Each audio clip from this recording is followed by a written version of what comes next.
Bonjour à tous, on se retrouve pour un nouvel épisode là, de la méca en ligne. J'espère que tout le monde va bien. Je vais faire avec vous, devant vous, le corrigé de l'exercice concernant le mât de bateau. C'est un exercice qui n'est pas très difficile, donc je vais faire à la fois la partie en correction vectorielle et ensuite la partie correction graphique.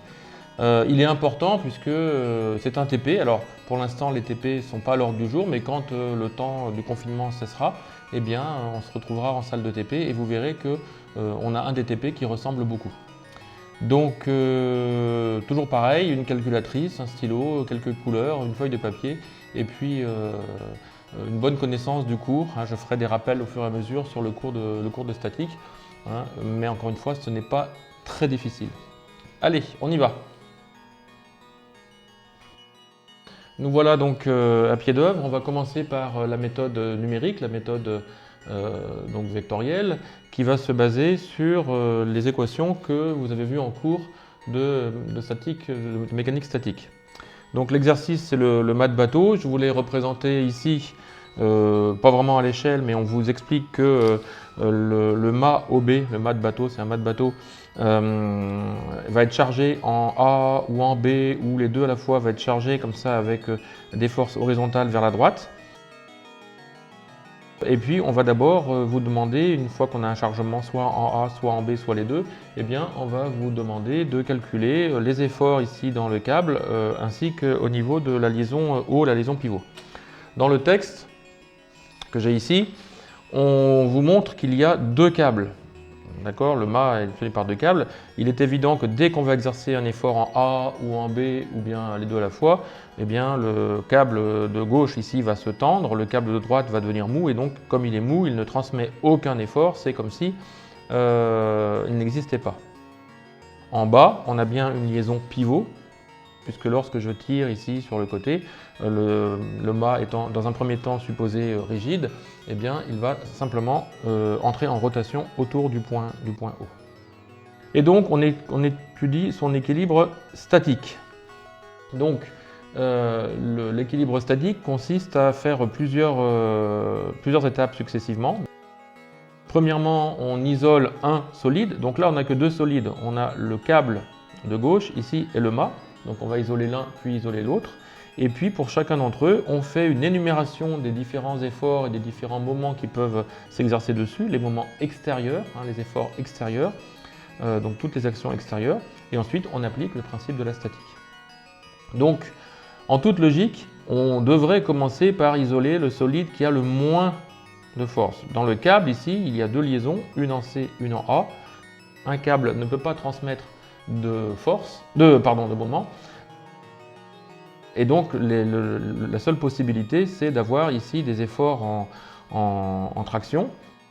Donc on pourrait commencer par isoler cette pièce, mais si vous regardez directement le mât, à partir du moment où en A j'ai l'action du câble qui va évidemment être collinéaire à AC, eh bien j'ai pas forcément besoin de faire d'isoler cette force, ce solide, je peux directement commencer par isoler le mât. D'accord, donc c'est ce que je vais faire. On isole le mât. Donc c'est un solide qui est soumis à un certain nombre de forces. La première chose qui est évidente, c'est la force en A, puisqu'on vous explique dans le texte que ce système va être soumis à une certaine force. Dans le texte, on vous dit qu'on a des forces qui sont exercées par des poids de 10 kg. Alors, des forces exercées par des poids de 10 kg, vous imaginez ici, on a quelque chose, on a une poulie, puis ici on a une masse de 10 kg. Si on suppose qu'il n'y a pas de frottement nulle part, aucune perte, etc., on a une force ici qui va être de 10 fois 9,81, c'est-à-dire 98,1 newtons, d'abord en A, puis en B, puis les deux. Donc ce qu'on va faire, c'est on va directement créer un repère. Alors moi je suis assez conventionnel, mes repères je les appelle souvent EX comme ceci, EY comme cela, pour avoir un repère standard, un repère tournormé, et puis Z donc suivant cette direction. Pour l'instant Z on ne s'en sert pas, on ne s'en servira que pour les produits vectoriels. Et donc la force F est une force purement horizontale. Ensuite, dans ce câble, eh bien, j'ai un effort de traction. Le câble exerce une traction vers le bas, il retient le mouvement du mât, d'accord? Donc là, il est important de dessiner les choses alors, à peu près réalistes. Hein. Peut-être que T est un peu plus grand, mais en tout cas, vous essayez de faire des choses un petit peu réalistes. On connaît sa direction. Pourquoi on connaît sa direction? Bien parce que si vous regardez le texte, on vous donne les longueurs. On vous donne la valeur de OC, on vous dit que cette valeur-là est connue, elle fait 0,5 m. Et on vous donne la valeur de OA, elle est connue, elle fait 1 m exactement. Donc si on connaît cette longueur et si on connaît cette longueur-ci, on connaît l'angle entre les deux. Donc, je vais l'appeler θ. Et donc si je connais l'angle, comme c'est un câble qui va suivre cet angle, je sais que T sera porté par le support ici qui est orienté par cet angle. D'accord? Donc je connais quand même quelques grandeurs. Et puis, dans mon bilan, donc là je ne l'ai pas dit explicitement, mais je suis en train de faire le bilan, j'énumère toutes les forces qui s'exercent dessus, eh bien j'en ai une troisième qui est évidemment l'action du sol. Ça c'est le sol, hein, c'est un support complètement rigide, c'est notre référence. Il y a une liaison pivot, donc la liaison pivot, donc là vous irez voir le cours, la liaison pivot transmet des efforts suivant X, suivant Y, et suivant Z si c'est un pivot et pas suivant Z si c'est un pivot glissant. Elle ne transmet par contre aucun moment évidemment suivant Z. Bon, le mât pivote autour, donc il n'y a pas de couple transmis. Et donc ici il y a une action. Alors soit vous êtes déjà mécanicien dans l'âme et vous savez à peu près comment va se situer cette action, soit vous n'êtes pas mécanicien et dans ce cas-là vous la placez un peu au pif. Sachez simplement, bon, on a une force ici T qui est vers le bas, donc la force ici sera plutôt vers le haut, hein, il y a bien un phénomène de compensation. Maintenant on ne sait pas exactement où elle est, donc vous pouvez la dessiner comme vous voulez. Les mécaniciens vont évidemment tout de suite la dessiner correctement. Pour l'instant, je fais l'hypothèse que je ne suis pas mécanicien, je découvre un petit peu le problème. Donc je la dessine un petit peu au pif. Alors je la dessine comme ça par un tortillon, pour dire que je ne sais absolument pas où elle est peut-être vers la gauche, peut-être vers la droite, d'accord? Certains d'entre vous, encore une fois, voient tout de suite où elle est, hein, elle n'est pas comme ça, hein, je fais un petit peu de teasing là, mais elle n'est pas comme ça. Mais enfin, pour l'instant, comme je ne la connais pas, je vais la mettre ici, je vais l'appeler R comme la réaction du sol. Bon. J'ai donc un système soumis à 3 forces, et ces 3 forces, j'en connais un certain nombre de renseignements sur ces 3 forces. La force F, elle est donnée par le texte. On vous dit que c'est une force uniquement horizontale. On peut traiter ça directement avec la norme. L'idée étant que si vous résolvez le problème comme ça de façon littérale, vous pourrez ensuite faire n'importe quelle application numérique qui vous plaît. Donc FA est là.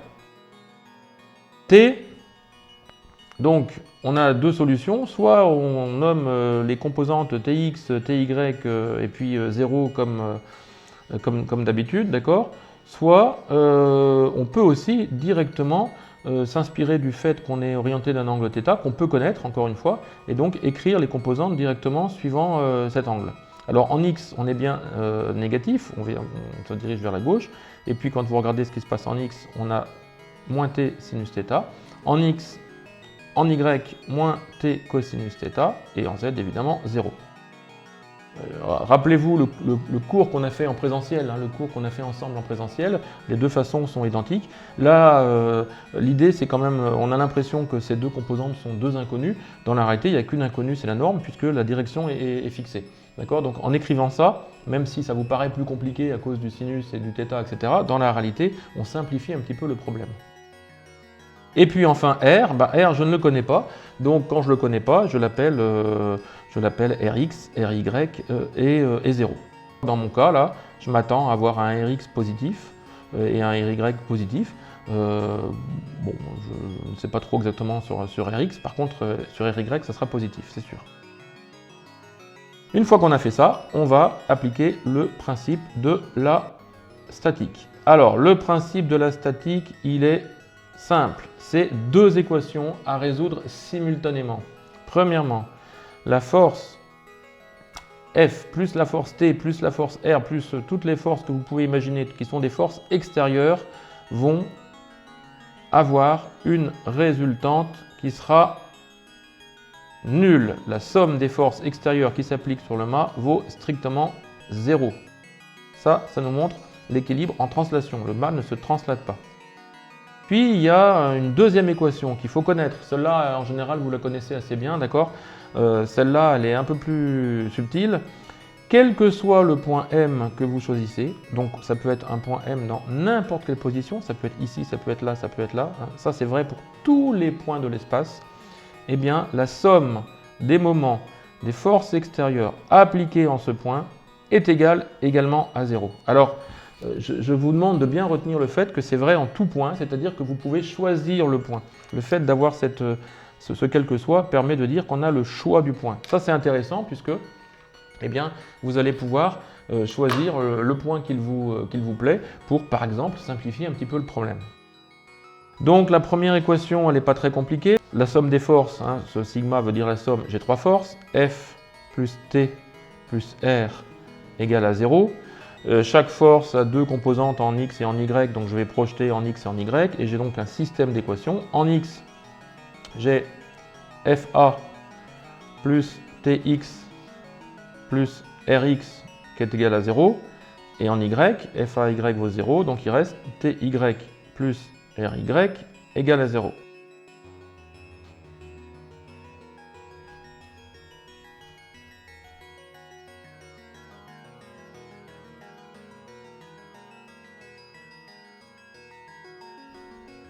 Donc ça nous donne deux équations, une première projetée en X, la deuxième projetée en Y, je vais les numéroter, 1 et 2.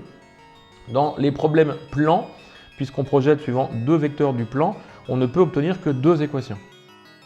C'est à peu près toujours la même chose qui va vous arriver à chaque fois que vous allez projeter suivant un plan. Et donc on ne peut pas aller plus loin puisque T est inconnu, Rx est inconnu et Ry est inconnu. Donc on a trop d'inconnus, on est obligé de stopper et de s'arrêter là. Donc maintenant je vais appliquer la deuxième équation. Quel que soit le point M que je choisis, la somme des moments des forces extérieures appliquées au point M est égale à 0. Alors, c'est là qu'il faut être malin. Vous avez plusieurs points, vous pouvez faire ça en C, en O, en A, en B, en n'importe où.